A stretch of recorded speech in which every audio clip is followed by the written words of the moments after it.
La lumière a longtemps fui le football guadeloupéen, Jordan, le plongeant logiquement en l'espace de 10 ans de place forte caribéenne jusqu'au méandre du classement de la zone. Une chute libre difficilement compréhensible et bien douloureuse, alors que la campagne 2007 des Guada Boys aurait dû asseoir une politique productive et d'investissement. Elle a au contraire mis en évidence toutes les lacunes dont souffre le sport numéro 1 ici, de l'état déplorable des pelouses à la faiblesse du niveau des cadres techniques et administratifs. En somme, le parcours fabuleux de la sélection lors de cette Gold Cup de la fin des années 2000 n'était que peut-être le fruit d'une belle osmose entre une bande de potes, une sorte d'état de grâce, un instant magique, savouré de tous et qui plongea le pays dans l'euphorie de l'éphémère. D'autant plus triste que ce parcours a permis de braquer tous les projecteurs sur cette sélection et sur notre football, une lumière que nous n'avons pas su utiliser pour faire pousser un avenir durable et constructif. Elle a tout juste servi à dorer la vie de quelques-uns sans que personne ne trouve à en redire. Désormais, c'est l'ombre et un travail de l'ombre à fournir pour sortir la vitrine de notre football local de cette obscurité intolérable, inacceptable. Car au fond, comment tolérer que tous les meilleurs souvenirs footballistiques de la France soient portés par des Thuram, Henry et autres anglomas sans que l'on ne trouve ici trace du moindre retour sur investissement. Cette mission délicate, vous l'avez acceptée, Jocelyn Angloma, en toute connaissance de cause.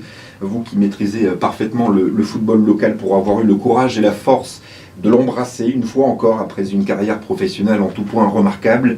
Alors monsieur le sélectionneur, comment allez-vous éviter les écueils sur lesquels se sont échoués Steve Bizassen ou encore Gérard Handy, et quelle garantie avez-vous obtenu des cadres de la Ligue pour cela? Bonsoir. Bonsoir. Bonsoir Jocelyn Angloma. Alors ce bilan brossé par Sébastien Gilles et sa question à laquelle on souhaite que vous répondiez ce soir, la première question en tout cas. Comment faire? Si j'avais, c'est vrai, la réponse, comme ça j'aurais pu le dire. Mais il est vrai qu'il y a énormément de travail, il y en aura en tout cas. Et des garanties, c'est vrai qu'il en manque. Surtout, comme Gilles vient de le dire, au niveau infrastructure, au niveau formation, il manque énormément de choses. Il est vrai que ces derniers temps, je me suis formé, j'ai eu le temps de voir des matchs, d'avoir eu aussi des conseils de la part de différents entraîneurs de l'Hexagone et de l'Europe. Mais il est vrai que ça n'a rien à voir. On est quand même dans un monde amateur où il faut apprendre à nos jeunes à bosser, à travailler, que nos dirigeants aussi fassent le nécessaire dans ce sens, mais c'est vrai que ça va être très dur. Ça va être très dur. Il faut le dire, financièrement, on n'a pas les moyens. Mais en deux mots, qu'est-ce qui vous a peut-être séduit dans le discours de la nouvelle équipe dirigeante de la Ligue guadeloupéenne de football et le discours peut-être singulièrement de Jean Dartron? Mais dans un premier temps, je me suis dit, j'ai pu prendre une année, voire deux, en année sabbatique. J'ai eu le temps de réfléchir, de savoir quel travail je pourrais faire. C'est pas facile. Le discours de Jean et sa nouvelle équipe, il est vrai, ça m'a convaincu au moins de faire l'effort d'essayer de sortir peut-être de cette torpeur les Guada Boys. Mais le travail, comme je le disais, ça va être très dur. Et maintenant, il est vrai, c'est à moi de mettre les moyens, en tout cas de mon côté, personnellement, pour pouvoir faire en sorte que les joueurs comprennent qu'il faut travailler pour pouvoir arriver quelque part. Merci Sébastien Gilles. Bon entretien. Merci encore. Jocelyn Angloma, vous êtes rentré en 2003. Vous avez décidé de revenir au pays Guadeloupe. Qu'est-ce qui vous manquait, Jocelyn Angloma? Qu'est-ce qui me manquait? Je peux dire que j'ai terminé ma carrière en 2002.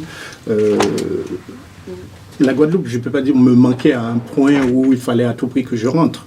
Mais bon, j'avais décidé dans un premier temps avec ma femme et puis faire entrer mes gosses pour pouvoir qu'ils puissent s'épanouir, connaître la Guadeloupe et vivre, je dirais, tranquillement.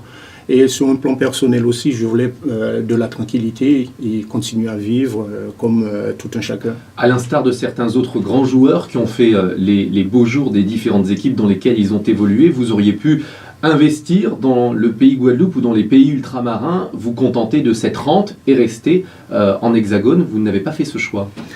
Mais mon choix était, comme je le disais, était porté aussi sur ce cadre de vie que nous avons en Guadeloupe. C'est-à-dire une certaine tranquillité malgré tout ce qui peut se passer. Mais pour moi, je suis vraiment tranquille en Guadeloupe et donc je suis rentré. Il est vrai que aussi, je me suis peut-être pas proposé au niveau des clubs de l'Hexagone, au niveau des clubs européens que j'ai connus pour pouvoir peut-être travailler. Mais bon, c'était une envie d'être tranquille. C'est peut-être, c'est dans ma nature, c'est avoir cette tranquillité et pouvoir vivre. Et vous pensez avec cette sélection de la Guadeloupe que vous serez tranquille, puisque c'est le maître mot, la tranquillité? Je dirais être tranquille, non, ça je le sais. Mais ma vie, la vie et la manière dont je mène ma vie, je serai tranquille. Je veux dire, ça ne va pas me prendre la tête plus que ça. C'est l'exposition médiatique qui vous gêne, Jocelyn Angloma? Non, pas vraiment. Pas vraiment. Disons, je l'ai fait pendant 17 ans au plus haut niveau. Vous savez, donc, c'est pas en Guadeloupe que je peux pas être au devant de la scène. Seulement, voilà, je sais que je peux faire un travail. C'est que du football. C'est un truc que j'aime, que j'ai apprécié tout au long de ma vie et jusqu'à maintenant, et que j'ai envie d'apporter quelque chose pour ces jeunes parce que je me dis que j'ai la capacité de le faire. On va revenir sur ce qui vous attend dans quelques instants. Quand vous êtes rentré au pays en 2003, vous ne vous êtes pas, si j'ose dire, lancé tout de suite. Vous êtes investi quand même pour le football guadeloupéen. Qu'est-ce que vous avez fait pendant cette période? Vous avez analysé un petit peu les différents clubs, le milieu guadeloupéen du football. Il vous fallait justement vous réimprégner un petit peu de ce qui se faisait en local? Pas trop.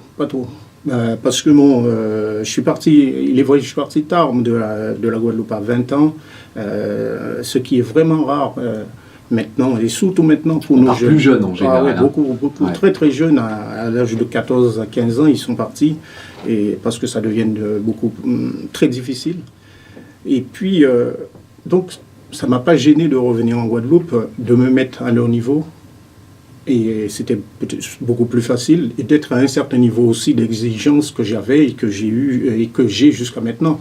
C'est-à-dire, je peux prendre le cas des entraînements. Je m'entraînais pratiquement tous les jours. J'avais le temps.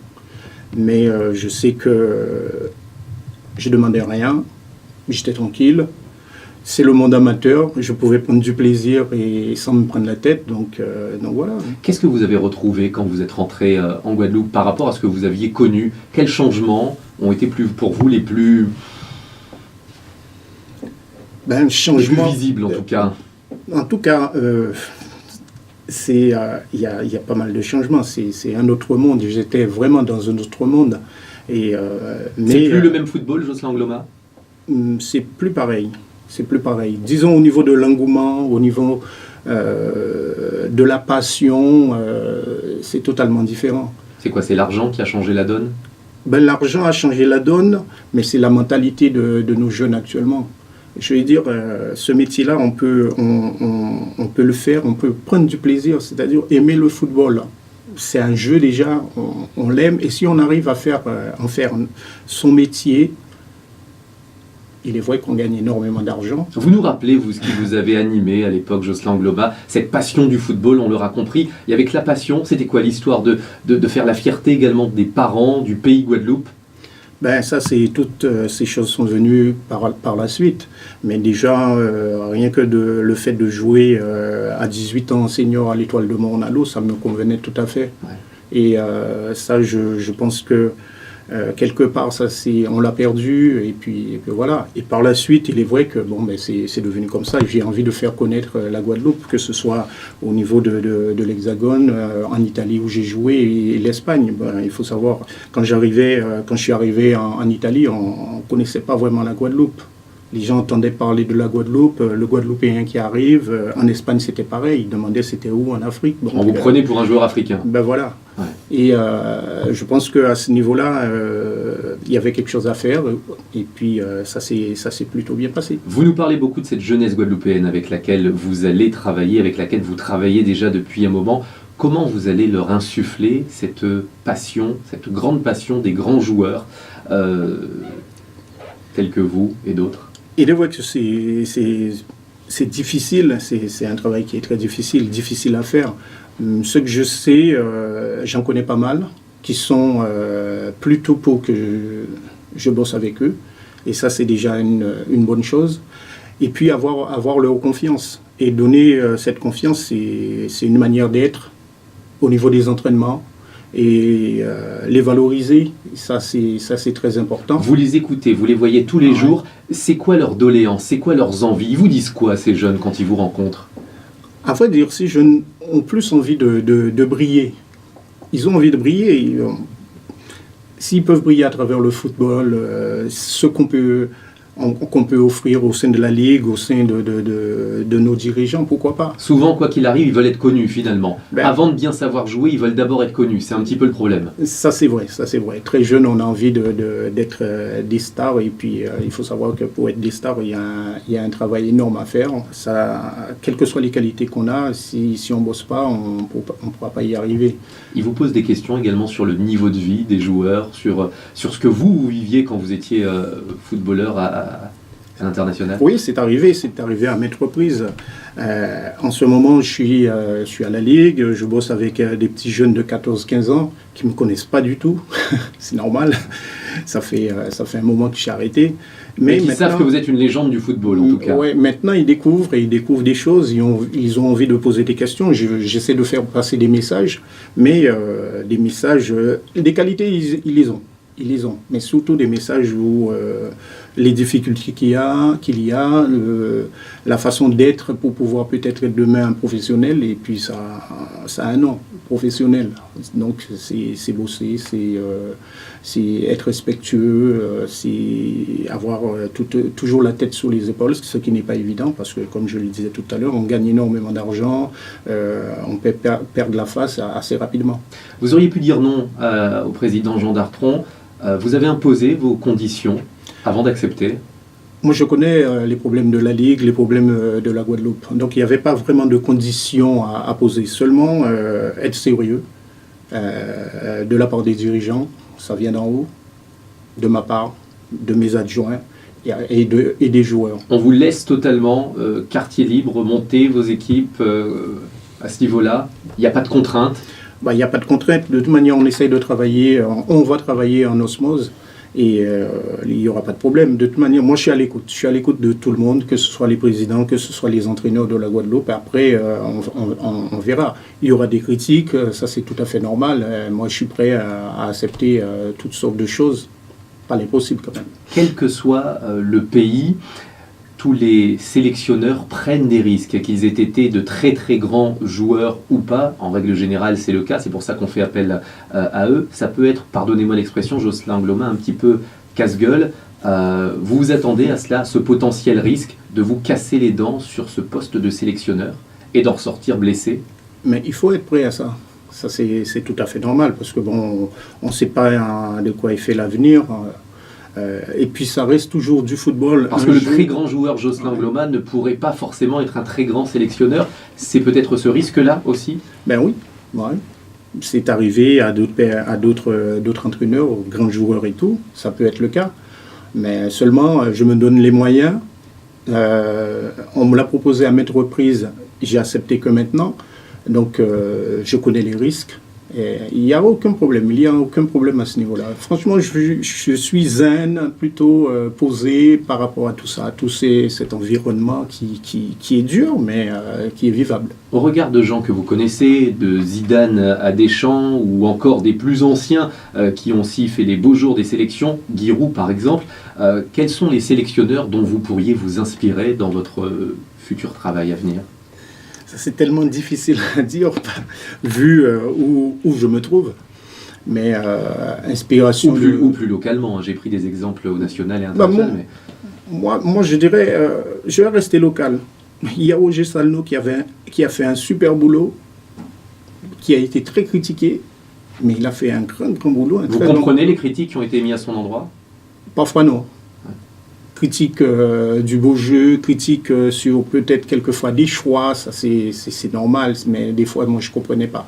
J'ai été son adjoint, j'ai pu travailler avec lui, je voyais la personne qui se donnait à fond pour la sélection, qui était à fond, même si Roger, il a du caractère, énormément de caractère, donc ça, quelquefois ça peut se comprendre que ce soit avec les dirigeants ou les journalistes, mais son travail parle pour lui. À quel moment vous êtes préparé à ce brevet d'entraîneur de football? À quel moment il y a eu le déclencheur dans votre tête et vous vous êtes dit ça y est, je suis prêt, j'y vais?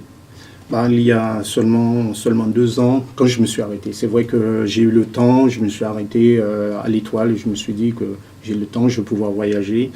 J'ai mes enfants qui se trouvent à Paris, je pourrais les voir plus souvent aussi parce que il a fallu que je parte pratiquement chaque mois pendant 8 mois, donc j'étais sous Paris assez souvent, donc voilà, j'ai profité et ça me permettait aussi de voir ce monde professionnel que j'avais quitté parce qu'il n'y avait que des professionnels dans cette session.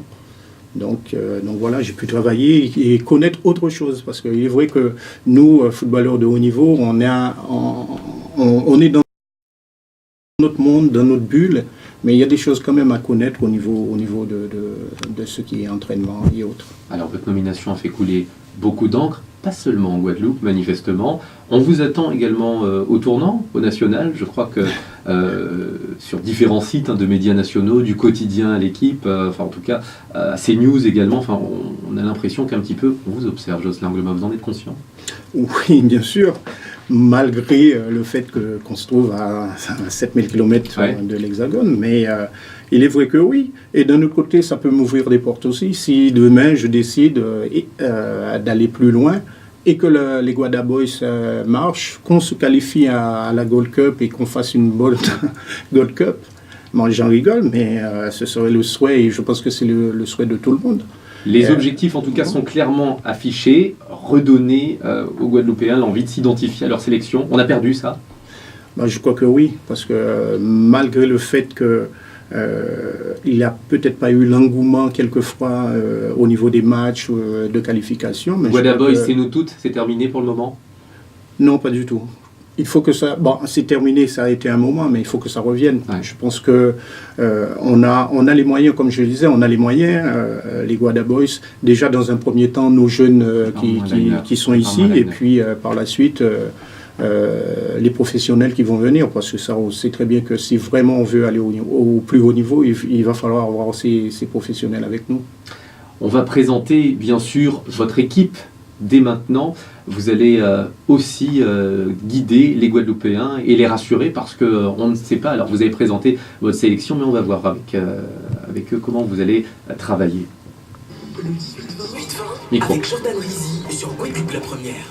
Alors, vous présentez, Jocelyn Gloma, votre sélection, l'équipe est prête. Vous leur avez dit quoi à ces collaborateurs? Il va falloir se remonter les manches, il va y avoir du combat, ça va être difficile. Comment vous motivez vos troupes?